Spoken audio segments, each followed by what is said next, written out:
Be careful, especially for what we call sneaker waves, those waves that come in unexpectedly. All right, radar right now, just now starting to moisten up. We've got some snow east of the Cascades and just a little bit of light rain coming in right now here around Puget Sound with a lot more right behind it. So this feature is very similar to that atmospheric river event we had not too long ago. Not as much precip, but enough, and maybe even a thunderstorm potential. So a busy day tomorrow is expected for the last day of 2019. So here's the plan.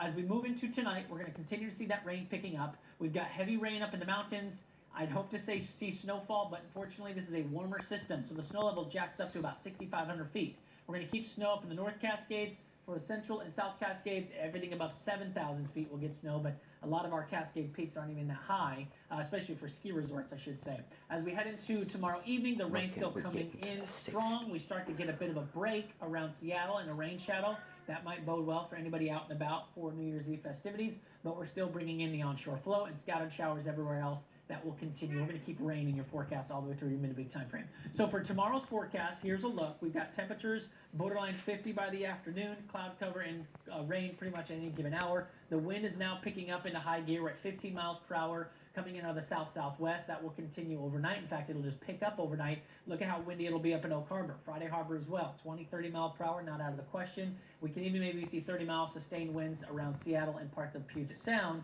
throughout the day tomorrow. I don't think they'll stay at that category, but they're possible. 10:30, we're still close to 30-mile-per-hour winds. By midnight, we're at about 23, so it'll be a game-time decision whether we are allowed to experience the fireworks right at midnight or not. So we'll have to see. But either way, it should be fun.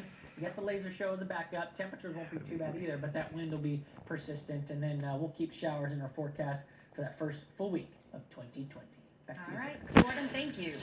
A mystery has people scanning the night skies over Colorado. What they keep seeing next.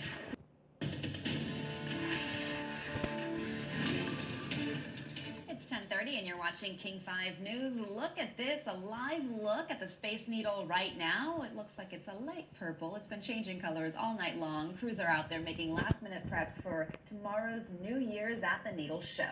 Now, forecasters are keeping a very close eye on the skies because we could see very stormy conditions into the new year. Forecasters, like our own Jordan Steele, who has a look at tomorrow, could be not so great news. I don't know. After looking at that, I'm kind of pulling for the wind just to see the laser light show. Oh, yeah. Oh, yeah. You know what I mean? I shouldn't say that because I'm going to get people to tweet me. No, we need the fireworks. I know, I get it. But the lasers doing the thing, gosh, it'll be so cool.